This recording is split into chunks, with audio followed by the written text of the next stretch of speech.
चला. अलंकापुरी पुण्यभूमी पवित्र, तिथे नांदतो ज्ञान राजा सुपात्र.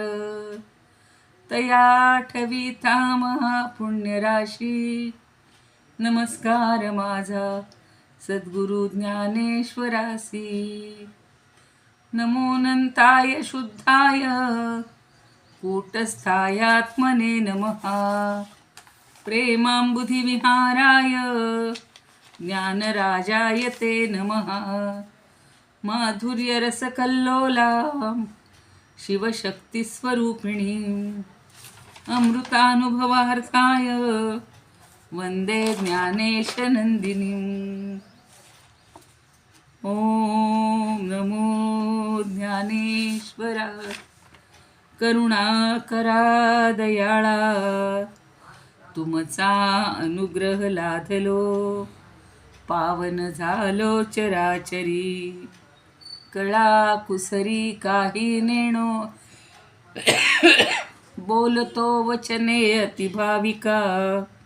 एका जनार्दनी तुमचा दास, त्याची आस पुरवावी. काय सांगू देवा ज्ञानोबाची ख्याती. काय सांगू देवा ज्ञानोबाची ख्याती. वेद महिषामुखी बोलाविले, वेद महिषामुखी वदविले. कोठवरी वानू याची स्वरूप स्थिती, कोठवरी वानू याची स्वरूप स्थिती. चालविली भिंती मृत्तिकेची, चालविली भिंती मृत्तिकेची. चालविली भिंती मृत्तिकेची. अविद्या मायेचा लागोने दिवारा, अविद्या मायेचा लागोने दिवारा. ऐसे जगदोद्धारे बोलाविले, ऐसे जगदोद्धारे बोलाविले. ऐसे जगदोद्धारे बोलाविले. नाम म्हणे यांनी तारिले पतित, नाम म्हणे यांनी तारिले पतित. भक्ती खेली ख्यात ज्ञान देवे, भक्ती केली ख्यात ज्ञान देवे. काय सांगू देवा ज्ञानोबाची ख्याती. वेद महिषामुखी वदविले, वेद महिषामुखी बोलाविले. वेद महिषामुखी बोलाविले. नमितो योगी थोर विरागी तत्वज्ञानी संत. तो सत्कविवर परात्पर गुरु ज्ञानदेव भगवंत. स्मरण तयाचे होता साचे, चित्ती हर्ष नमावे. म्हणून वाटते पुनः पुन्हा ते पावन चरण धरावे, पावन चरण नमावे. अनन्य भावे शरण रिघाले, अनन्य भावे शरण रिघावे. अहंकार सांडून झणी टाकावी तयावरून या काया कुरवंडून. आणि पहावे नितांत सुंदर तेजोमय ते रूप. सहज साधनी नित्य रंगुनी व्हावे मग तद्रूप. ज्ञानेशाला नमिता झाला की सद्गुरुला तोष. वरद हस्तमस्तकी ठेवुनी देई मज आदेश. वरद हस्त मस्तकी ठेवुनी देई मज आदेश. नमितो योगी थोर विरागी तत्वज्ञानी संत. तो सत्कविवर परात्पर गुरु ज्ञानदेव भगवंत. तो सत्कविवर परात्पर गुरु ज्ञानदेव भगवंत.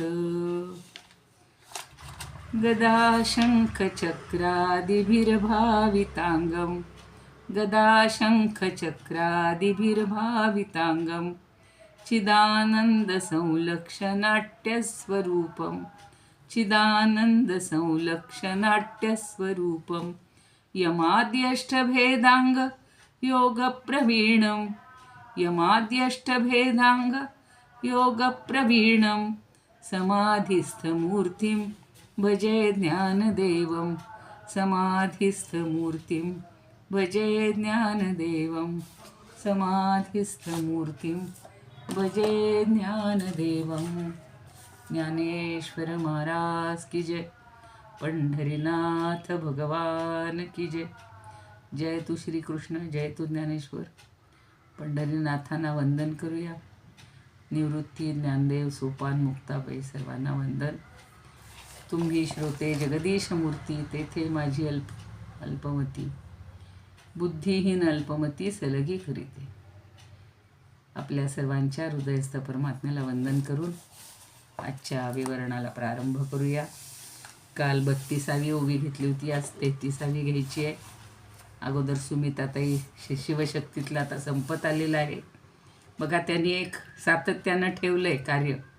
तसं तुमच्यापैकी कोणीतरी पुढचं घ्या, गुरुचं घ्या, नंतर वाचारोहणाचं घ्या, म्हणजे आपलं मागचं एक सतत धागाचं लक्षात राहत जाईल. म्हणा सुमिताताई. जय श्रीकृष्ण ताई. जय श्रीकृष्ण. शिवशक्ती त्याच्यातलं ओबी आहे 61. आता 3च ओव्या हो, राहिलेल्या तेच म्हणलं. आता संपत आली, मला सुरूर लागली आता त्याची. ओबी अशी आहे. दर्पणाचे मी त्यागे प्रतिबिंब बिंबी रिगे का बुडी दिजे तरंगे वायूचा ठेला. दर्पणाचे मी त्यागे प्रतिबिंब बिंबी रिगे का बुडे दिजे तरंगे वायूचा ठेला. शिवशक्ती एकच आहे. त्याचा खेळ कसा चालला आहे हे बिंब आणि प्रतिबिंब, तरंग आणि पाणी यांच्या दृष्टांतातून माऊली स्पष्ट करून सांगत आहे. जोपर्यंत समोर दर्पण आहे तोपर्यंत बिंब व त्याचे प्रतिबिंब दर्पणात दिसते.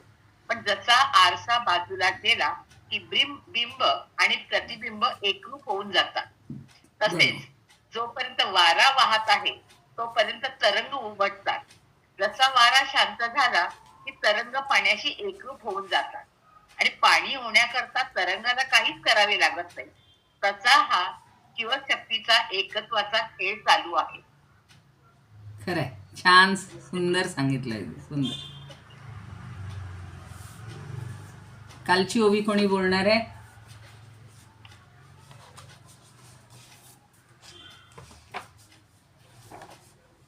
अनुराधाताई.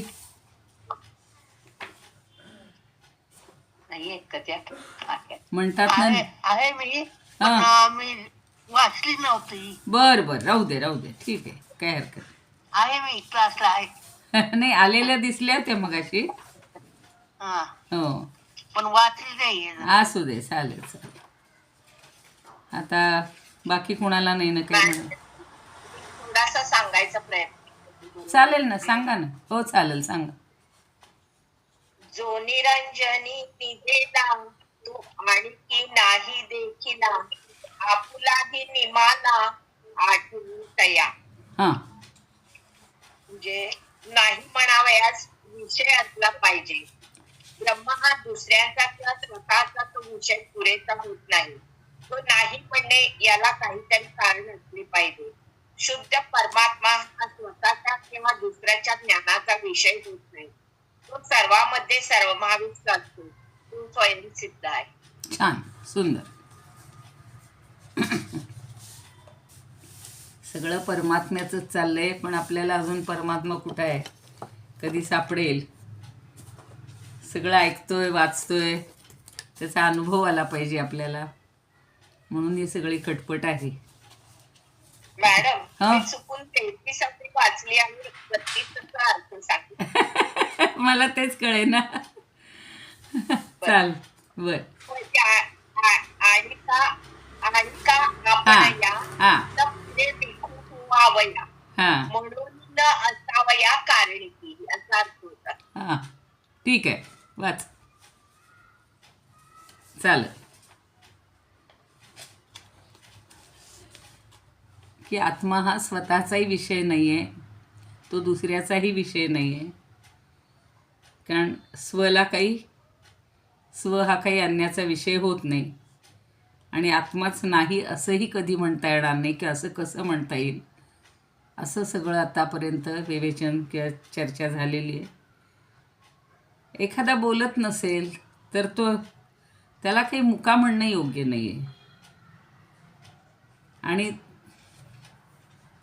फार फार तर तो बोलत नाही असं त्याला म्हणता येईल. तसा आत्मा हा स्वला आणि अन्याला विषय होत नाही असं म्हणा, पण आत्मा नाहीच असं म्हणू नका. असं अगदी कळवळून म्हणा किंवा अगदी मनापासून ज्ञानदेवांनी सांगितले.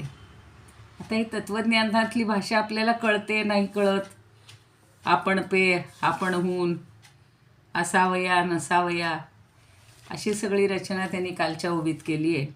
आता सोपा दृष्टांत आज देतात, तो वाचला की आपल्या लगेच लक्षात येईल. जो निरंजनी निदेला तो आणखी नाही देखिला, आपुलाही निमाला आठवू जया. जो निरंजनी निदेला तो आणखी नाही देखिला. खूप सोपी आहे. आपुलाही निमाला आठवू जया. निरंजन शब्द किती छान वापरलेला आहे. निस म्हणजे नाही, जन म्हणजे जन. ज्या ठिकाणी जन नाहीत असा, म्हणजे ज्याला आपण सोपा भाषेत शब्द रोजच्या याच्यातला निर्जन वापरतो, की निर्जन प्रदेशामध्ये जो निदेला म्हणजे झोपलेला आहे, तो आणखी नाही देखिला. आणखी म्हणजे दुसऱ्या कोणीतरी त्याला पाहिलं पण नाही आहे, तो एकटाच बिचारा निर्जन प्रदेशात झोपलेला. आपुलाही निमाला, आणि तो जो झोपलेला आहे तो स्वतःच कसा ज्ञानाचा विषय होईल म्हणून म्हणले आठवू जया. तर तो इतका गाढ झोपलेला आहे की मी कुणी आहे याचा त्याला आठवू म्हणजे आठवण, जया म्हणजे ज्याला, ती कशी बरं होईल. झोपेत आपण कोण आहे सगळं विसरलेलो असतो. गाढ झोपेत जेव्हा असतो तेव्हा सगळं आपलं अस्तित्व विसरलेलं असतं. आणि तसाच तो अरण्यात झोपलेला मनुष्य एकटाच निर्जन प्रदेशात झोपलेला आहे.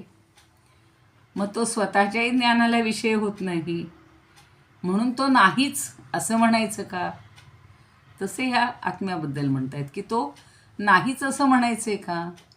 तो सर्वांमध्ये भरून राहिलेला आहे, सर्वत्र व्यापून राहिलेला आहे, पण तो काही बोलत नाही, तो काही सांगत नाही, म्हणून तो नाहीच असं आपण म्हणायचं का. असं प्रत्येकाने आता त्याच्याबद्दल समजावून देत आहे. आता निर्जन अरण्यात निजला, त्याला लोक पाहू शकत नाहीत, म्हणजे निर्जन अरण्य असल्यामुळं तो अन्याचा दुसऱ्या कोणाचा विषय नाही. आता बघा, असं थोडंसं गजबजाटमध्ये एखादा माणूस झोपला असेल तर लगेच सगळे म्हणतील का हो, का झोपला इथे तुम्ही, कुठून आलात. मग तो म्हणाल, मग कदाचित तो जागा म्हणजे अगदी खडखडीत नसेल झोपलेला, तो लगेच जागा होईल. तो म्हणाल, अहो मला अमक्या गावाला जायचं होतं पण मी रस्ताच चुकलो, किंवा मी अमुक आहे, मी या गावाहून आलो आहे, हे सगळं जो बोलेल. पण तो एकटा असेल तर काहीच कुणाशी संवाद होणार नाही. आता परवाही असं पाहिलं की असे एक दाखवतात व्हॉट्सअपवर येता जाता, वाटेत झोपलेला असेल त्याला कोणी धक्काच देतील, कोणी मारतीलच, कोणी कायच करतील, पण तिथून कुणीच जाणार नसेल, अगदीच निर्जन ज्याला म्हणतो, कुणाचाही तिथे हे नाही आहे, ये नाही जाणे काही नाही, तर तिथं त्याला स्वतःचंच अस्तित्व गाढ झोपेत काही कळत नाही आहे. मग त्याला कोण विचारणार, कोण बोलणार, किंवा मी अमुक आहे असं सांगणार तरी कोणाला. म्हणजे तो स्वतःचाही विषय होत नाही आणि अन्याचाही होत नाही. हे जे समजावून दिले कालच्या ओबीमध्ये, ते या उदाहरणातनं समजावून देत आहेत. म्हणजे तो पुरुषच नाही असं म्हणता येईल का. तो झोपलेला आहे, निरंजन ठिकाणी आहे, पण तो नाहीच असं म्हणणं योग्य आहे का? तसं ब्रह्माच्या ठिकाणी आहे नाहीचा जो व्यवहार होत नसेल, पण ते ब्रह्म नाहीच असं म्हणता येत नाही. किंवा अस्ति म्हणजे आहे असाही विषय होऊ शकत नाही. अस्ति हे त्याचं स्वरूप आहे, पण तो काही सांगायला जात नाही की प्रत्येकाला. मग त्या ब्रह्माने आता बोलायलाच लागायला पाहिजे, परब्रह्माने, आणि सांगायला पाहिजे की मी तुझ्या ठिकाणी आहे, मी तुझ्या ठिकाणी आहे, मी याच्यात आहे, मी याच्यात आहे. असं होणार नाही कधी, कारण त्याचं ते तसं काम नाही आहे. ते फक्त सगळ्यांमध्ये व्यापून राहणं एवढंच त्याचं काम आहे. म्हणजे अस्तित्वाच्या असण्या नसण्याबद्दल हा दृष्टांत ज्ञानदेवांनी दिलेला आहे. म्हणजे हेच अरण्याचं उदाहरण आता आपल्याला कळल्यामुळं पुढच्याही ओबीकडे जायला हरकत नाही.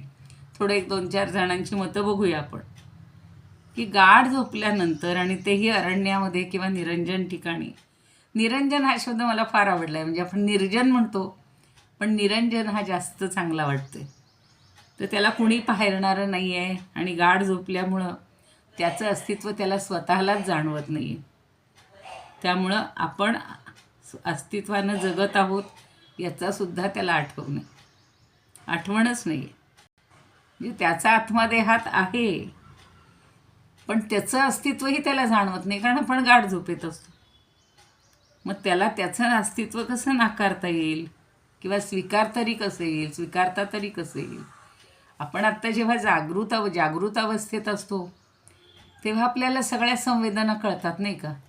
जरा खट्ट झालं तरी आपण उंतारीच्या कोण आलं, इतकी ती आपली जाणीव, आपली जी चेतना आहे, ती आत्मरूप आहे, ते सगळीकडे आपल्याला लक्ष द्यायला होतं. आपले डोळे जरी एखाद्याने मिटून घेतले तरी त्याच्या स्पर्शावरून आपल्याला कळतं की ही व्यक्ती अमुक आहे. लहान मुलं लपंडाव खेळतात, आपणही लहानपणी खेळत होतो.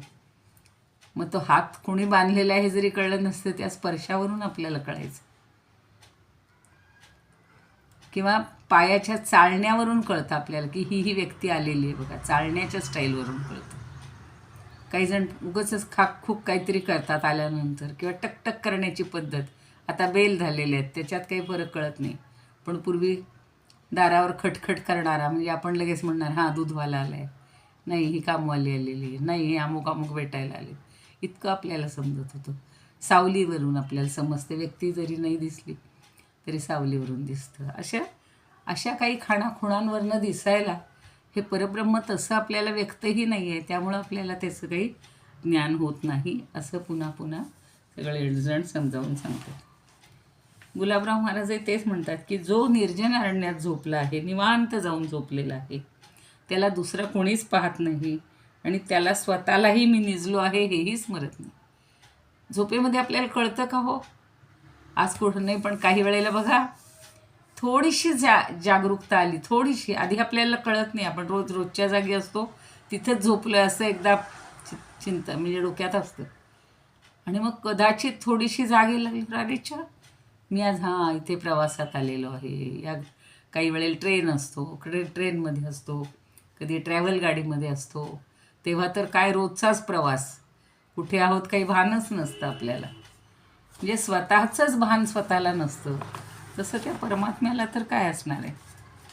कारण त्याला काही अशी जाणीव किंवा असं हे त्याचं काही हे नाही आहे. त्यामुळं तो नाही म्हणणं हे मात्र चुकीचं आहे, एवढं पुन्हा पुन्हा आपल्याला समजावून देतात. आणि स्वतःला आठवण नसते तर बाकीच्यांनी काय करून द्यायची? कुणी आला तर म्हणेल बाबा अहो इथं का झोपलाय तुम्ही, आपलं घर आहे ना. एखादं लहान तान्ही मुलं आपल्याला आठवण करून देतात. आणि मला आठवतं काही वेळेला अशी थकून यायची मी कॉलेजमधून आले की, सगळं दिवसभराची हे संध्याकाळ झाली, जेवणं झाली की असं वाटायचं कधी अंग टाकतो. त्यावेळेला त्या कुठल्या नुकत्याच मालिका सुरू झालेल्या होत्या, आका भाळ माया वगैरे, आठवत असेल तुम्हाला. आणि ते मुलं आणि हे बघत बसायचे, माझी 1 मिनिटात झोप लागून जायची, काही कळायचं नाही कुठे आहोत आणि काय आहोत. पोरं म्हणायची आगाई ह्याच्यावर तरी झोप, अंथरुणावर तरी झोप, इथेच तू पडून राहिली आहेस. किंवा बिचारी मोठी मुलगी होती ती मला पांघरूण घालेल. म्हणजे इतकी आपली अवस्था असते की झोपलेल्या माणसाला कशाचंही भान नसतं, आपण कुठे आहोत, काय आहोत. आणि ती जागृती आल्यानंतर मग आपल्याला सगळ्या संवेदना समजतात. तर ह्याच्यामध्ये काय म्हणतायत बघूया. गीर्वाणमध्ये अधुना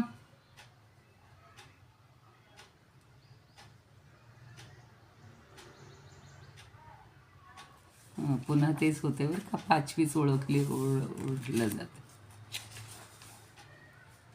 निर्जने निद्रितो योना जनैर्नान्यै सदृश्यते. निर्जनं निद्रितो योना जनैर्नान्यै सदृश्यते. स्वस्यापि विस्मृतस्तस्य जीवितं न तु नश्यति. स्वस्यापि विस्मृतस्तस्य जीवितं तु न नश्यति. जीवितं तु न नश्यति. निर्जनं निद्रितं निद्रितां.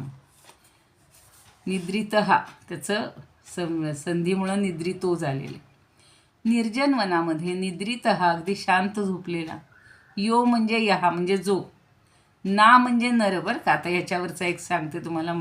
परवा जो मी श्लोक टाकलेला होता पण त्याच्यात मी तो श्लोक म्हणजे स्पष्ट करून नाही सांगितला, तो 32मध्ये स्पष्ट केलेला होता. आपण जे म्हणतो ना, अहल्या द्रौपदी सीता तारा मंदोदरी तथा पंचकन्ना स्मरेन नित्यम महापातकनाशनम. तर तो ना शब्द तो इथं आत्ता ना आलाय. ना म्हणजे काय बघा. पंचकम कवर अनुस्वर आहे. लोक म्हणतात पंचकन्याम, तसा शब्द नाही आहे. पंचकम म्हणजे 5 जणींचा समूह. कुणाचा? 5 स्त्रियांचा, ज्यावर सांगितल्यात त्या. अहिल्या, द्रौपदी, तारा, सीता, तारा, मंदोदरीचं पहिलं नाव अहल्येच आहे. आणि या 5 जणींना जो ना म्हणजे नर म्हणजे मनुष्य, तर त्याच्यामध्ये मूळ संस्कृत शब्द आहे नृ. नला ऋकार नृ. नृ म्हणजे मनुष्य, नर. आणि त्याची प्रथमा असते ना. ना म्हणजे तो नर.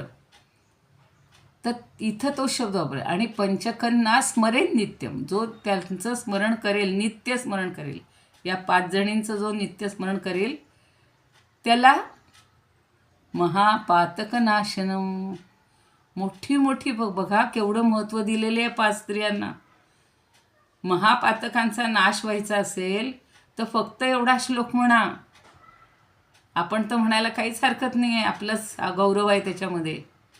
आता इथं तेच म्हणतायत बरं का. म्हणजे एकदम हा ना दिसला की मला तो श्लोक आठवला. निर्जनम निद्रितो यो ना. ना म्हणजे मनुष्य. जनैही तारा ही ह्याची आहे ना, कोण आपला वाली, फार सुंदर आहे. तिचं माहिती नाही का तुम्हाला जास्त काही? सांगते फक्त हा श्लोक सांगते आणि मग सांगते. ना म्हणजे मनुष्य. जनैही न अन्यैही सदृश्यते. अन्यैही जनैही स न दृश्यते म्हणजे दुसऱ्या लोकांकडून तो कुणाकडूनही पाहायला जात नाही. म्हणजेच दुसरा तिथं कोणी येतच नाही पाहायला. निर्जन वनात असल्यावर कशाला कोण जाईल हो. स्वस्य अपि विस्मृतः तस्य. आणि स्वस्य म्हणजे स्वतःचं पण त्याला विस्मरण आहे बरं का. म्हणून तस्य जीवितुम तू नश्यती न नश्यती. पण त्याचं जीवन जे आहे ते काही नाश पावत नाही. स्वतःची त्याला विस्मृती आहे म्हणून तो नाहीच असं म्हणता येत नाही. त्याचं अस्तित्वच नाही असं म्हणणं योग्य नाही. असं छान संस्कृतमध्ये सांगितलेलं आहे. अभंगाची घेते आणि मग त्या म्हणतायत तसं याचं सांगते. झोपला जो वनी पाहोनी एकांत. झोपला जो वनी पाहोनी एकांत. तेथे साक्षीभूत दुजा कोण. तेथे साक्षीभूत दुजा कोण. आणि झोपलो मी ऐसी स्वतःसीही. आणि झोपलो मी ऐसी स्वतःसीही. तया नसे काही आठवण. तया नसे काही आठवण. किती सुंदर दिलेले बघा. आपल्याला स्वतःचीच आठवण नसते तशीच त्याची पण झालेली आहे की त्या परमात्म्याचीच आपल्याला आठवण नाही. आणि आपण सगळं विसरून गेलेलं आहे. द्रौपदीबद्दल माहिती आहे, अहल्या आता सगळ्यांना माहिती आहे परवाच्या श्लोकामुळं. सीता तर सगळ्यांच्या परिचयाची आहे. अहल्या, द्रौपदी, सीता. तारा ही वालीची पत्नी आहे. आता वाली कसा दुष्ट असतो किंवा वालीचं आणि सुग्रीवाचं युद्ध झालं ते तुम्हाला माहिती असेल ना. हो, ते माहिती. ते सगळ्यांना माहिती आहे की ज्या वेळेला सुग्रीवाकडे हे राम लक्ष्मण येतात, सुग्रीव त्या हनुमंताला पाठवतो, ब्राह्मण वेशात तो बटू वेशात जातो, त्यांना घेऊन येतो, हे सगळ्यांना माहिती आहे. तर तारेच्या बाबतीत तारा ही अत्यंत त्याची साध्वी आणि पतिव्रता स्त्री आहे. तिलाही पटत नाही, पण आता तो मात्र तसा नसतो. वालीने काय केलेलं असतं, सुग्रीवाची पत्नी जी रुमा नावाची आहे ती पळवून आणलेली असते. पण ही मात्र सती सावित्री आहे, म्हणजे अगदी साध्वी आहे. 2-3 प्रसंग आहेत तिचे फक्त. तिचं एक हे आहे बघा छान, त्या किष्किंधाकांडामध्ये तिचं स्पीच आहे, म्हणजे एक पूर्ण वक्तव्य आहे. आणि जशी मंदोरीत दरीसुद्धा बघा रावणाला वारंवार सांगत असते की तू हिला परत देऊन टाक, नाहीतर आपल्या सगळ्या वंशाचा नाश होईल. स्त्रीचं अपहरण हे खूप दोष असतं. म्हणजे त्या दोन्ही स्त्रियांनी तीच भूमिका हे केली. तशीच तारासुद्धा सांगत असते की तू हिला रुमाला परत देऊन टाक. हा एक भाग झाला. आणि ज्या वेळेला हा सुग्रीव मोठमोठ्या हाका देत आलेला असतो आणि युद्धाला बोलवत असतो, त्यावेळेला ती सांगत असते की तू जाऊ नकोस, तुझा याच्यामध्ये घात होणार आहे आणि तू त्याला पत्नी देऊन टाक. पण तो अजिबात ऐकत नाही. तसंच तो वाली ज्या वेळेला एका गुहेमध्ये गेलेला असतो आणि तिथे गुहेत गेल्यानंतर त्यांनी ह्या सुग्रीवाला गुहेच्या दाराशी उभं केलेलं असतं की मी परत येतो. आत एक राक्षस आलेला असतो, त्याला हे दिलेली असते, चेतावणी दिलेली असते आणि तो राक्षस त्याला त्या गुहेपर्यंत घेऊन जातो. गुहेत आत तो शिरतो म्हणून हा आत शिरतो. जवळजवळ वर्षभर त्या गुहेमध्ये तो आत जातो. तर सुग्रीव इतका काय जसं लक्ष्मणासारखाच बंधुप्रेमी म्हणा, मोठ्या भावाचा अगदी हे म्हणून, त्यांना जरी त्याची हे केलेली असली तरी तो तेवढं म्हणजे त्याच्यावर वैर धरत नाही किंवा त्याला काही करत नाही. आणि तो त्याच्या दाराशी, त्या गुहेच्या दाराशी वर्षभर तिष्ठत उभा राहतो. एके दिवशी काय होतं, त्या गुहेतून असं रक्त येतं आणि रक्त यायला नंतर रक्ताचे पाट यायला लागल्यानंतर मात्र याला भीती वाटते की बहुतेक हा वाली गेलेला दिसतो. आता त्यांनी तिथं थांब सांगितलं होतं, आत ये म्हणलेलं नव्हतं, त्यामुळं तो आतही बघायला गेला नाही. पण त्या रक्ताच्या पाटावरून त्याला वाटलं की वाली मेला आहे. म्हणून त्यानं काय केलं, गुहेच्या दरवाजाशी जवळशी एक मोठी शिळा घेतली आणि ती शिळा गुहा बंद केली आणि हा परत आला. परत आल्यानंतर लक्षात येतं की ती म्हणते काय झालं, तर ते सांगतो की तो मरण पावलेला आहे वगैरे असं त्याला वाटतं. आणि वाली येतो ना थोड्या वेळाने. आल्यानंतर त्या दोघांचं पुन्हा हे होतं की तू म्हणे मुद्दामच त्याला असं, आणि मग लोकांनी त्याला राजा केलं तात्पुरतं की आता राजा नाही म्हणून. लोक म्हणजे त्यांची ही प्रजा जी आहे ती वानर रूपातली. मग तिथं त्याचं पुन्हा वाद सुरू होतो. ते ही सांगत असते की त्याचा काय दोष आहे, त्यानं वर्षभर तुमच्या दाराशी उभं राहिलं. अशी प्रत्येक गोष्ट ती आपल्या नवऱ्याला पटवून देणारी अशी ही तारा दाखवलेली. आणि नंतर ज्या वेळेला त्या ह्याला बोलावलं राम लक्ष्मणांनी, रामाने हे केल्यानंतर जेव्हा एकदा तो जातो तर सुरुवातीला दोघांचं सगळंच सारखं आहे. दोघं इतके दिसायला सारखे असतात की रामालाच प्रश्न पडतो. रामाची सुग्रीवानं परीक्षा घेतलेली असते की खरंच राम एवढा पराक्रमी काय. हां, मग ते सांगते ना, ते सांगते की पहिल्यांदा तो त्याची परीक्षा घेतो. 7 तालवृक्ष एका बाणाने मारले तर तू हे आहेस, पराक्रमी आहेस. आणि म्हणून रामाने एक बाण सोडलेला असून 7 तालवृक्ष तो सण करत गेल्यानंतर सुग्रीवाला खात्री पडते आणि तो म्हणतो की हा आता आपल्या म्हणजे भावाशी युद्ध करू शकेल. ते झालं. मग आता पहिल्या दिवशी इतका तो हैराण झाला, त्यानं खूप प्रयत्न केले, पण तेव्हा रामाने काहीच केलं नाही. का केलं नाही तुम्ही सांगताय ते, की दोघं दिसायला इतके सारखे होते की त्यांच्यामधला वाली कोण आणि सुग्रीव कोण एक क्षणभर रामाला प्रश्न पडला. जर त्यांनी बाण मारला असता आणि जर तो सुग्रीवाला लागला असता तर हा रामाकडे विवेक होता. म्हणून तो सुग्रीव जेव्हा नामोहरम होऊन तिथे आला आणि म्हणतो की तुम्ही मला शब्द दिला होतास तू आणि तू पाळला नाहीस, तू मला मारणार होतास का? तो म्हणतो नाही, तुला मारणार नव्हतो म्हणून तर मी परत आलेलो, म्हणजे म्हणून तर थांबलो. आता तू उद्या काय कर, पुन्हा त्याला बोलाव आणि एक गळ्यामध्ये ती ह्याची माळ देतो फुलांची, जी कधीही सुकणार नाही अशी माळ असते, आणि मग ती घातल्यावर मात्र त्याला ओळखू येतं आणि तो वालीला मारतो. तर वालीला परत आणल्यानंतर वाली इतकी तिथे शोक करते आणि त्याला सांगते की मी तुम्हाला सांगत होते तुम्ही जाऊ नका, आता मला कोण आहे आणि तुम्ही माझ्यावर विश्वास ठेवला नाही. तो सारखा तिला तिरस्कृतच करायचा.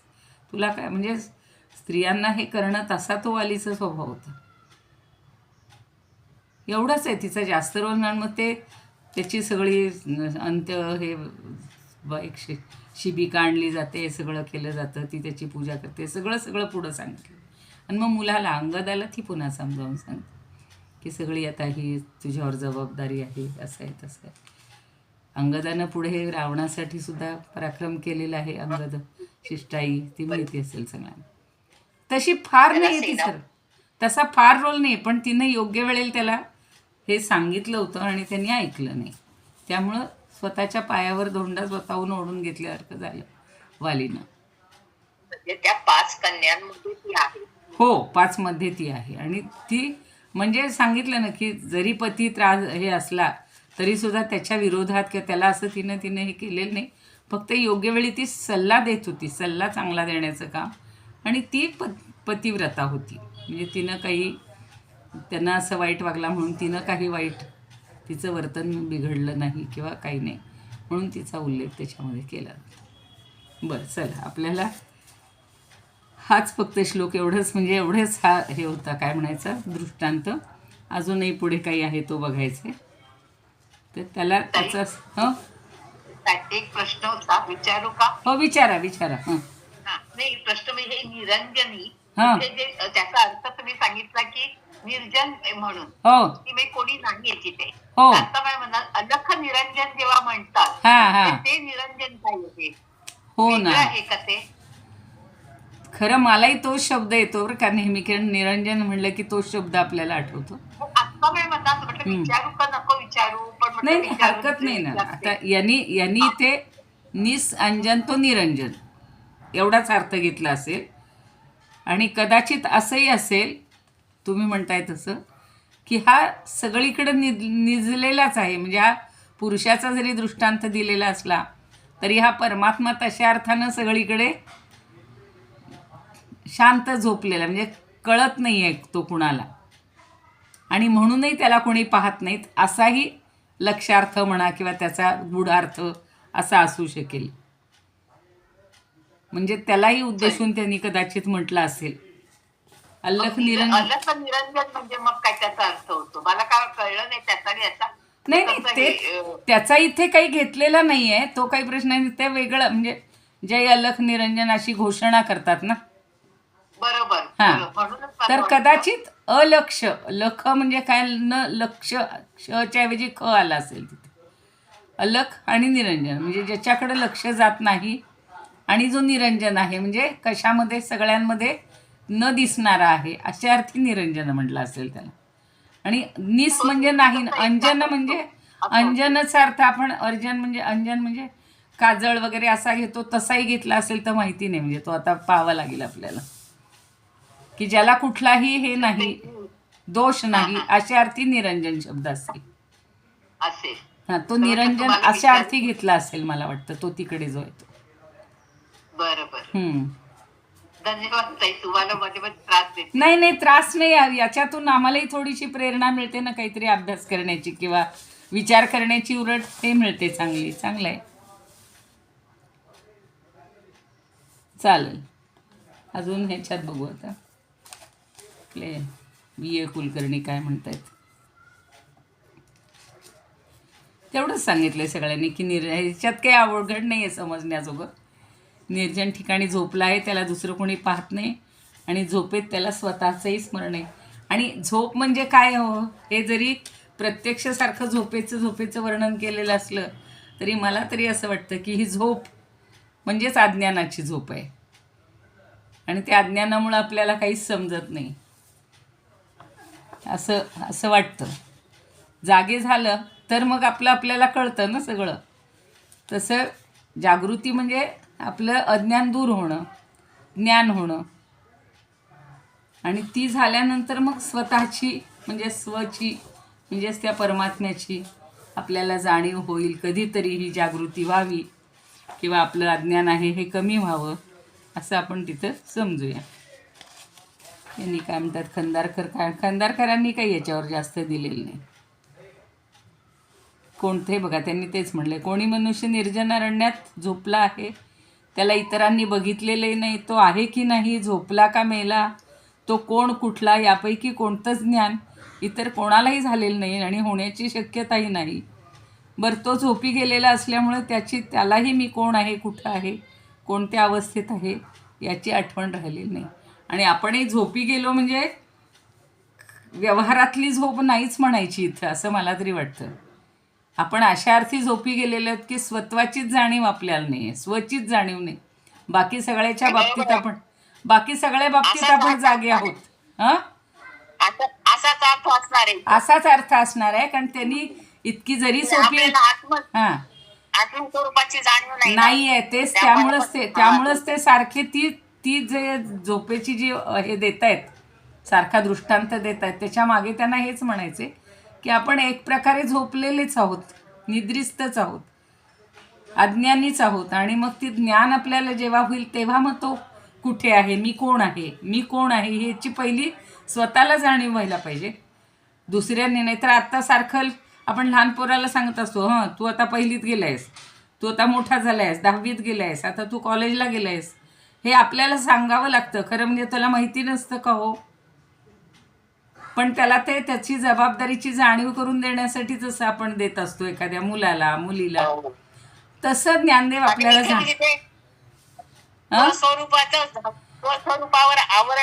आवरणच आलेलं आहे. हो ना, तेव्हा बाहेर पडू असं. हो ना, त्याच्यातनं बाहेर.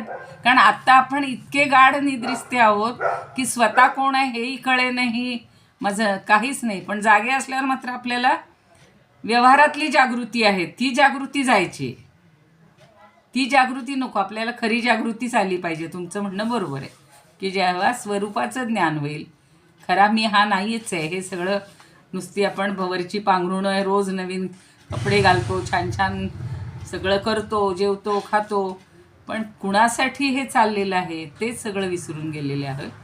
त्यामुळं त्याची जाणीव ठेवण्यासाठीही हा खटाटोप, नाही तर कशाला एवढे श्लोक आणि एवढ्या ओव्या त्यांना रचाव्या लागल्या असत्या. आणि एवढ्या सगळ्या संतांनी त्यांच्या पद्धतीनं सांगण्याचं काम केलेलं आहे. जागे करण्याचा प्रयत्न सगळे करतात ते, हो ना. आधी नाही. आता आपल्याला जाग येईल, हळूहळू येईल. आता आपण आलोय त्या जवळच्या टप्प्यावर आलेले आहोत. मला आठवतं लहानपणी खरंच दुपारचे वगैरे झोपले ना किंवा सकाळी उठलं नाही ना की आमचे वडील असे पाणी घ्यायचे आणि त्या मुलाच्या अंगावर टाकायचे, पाणी शिंपडून उठवायचे. बरोबर आहे. आणि अभ्यास करायला हां, असं ते.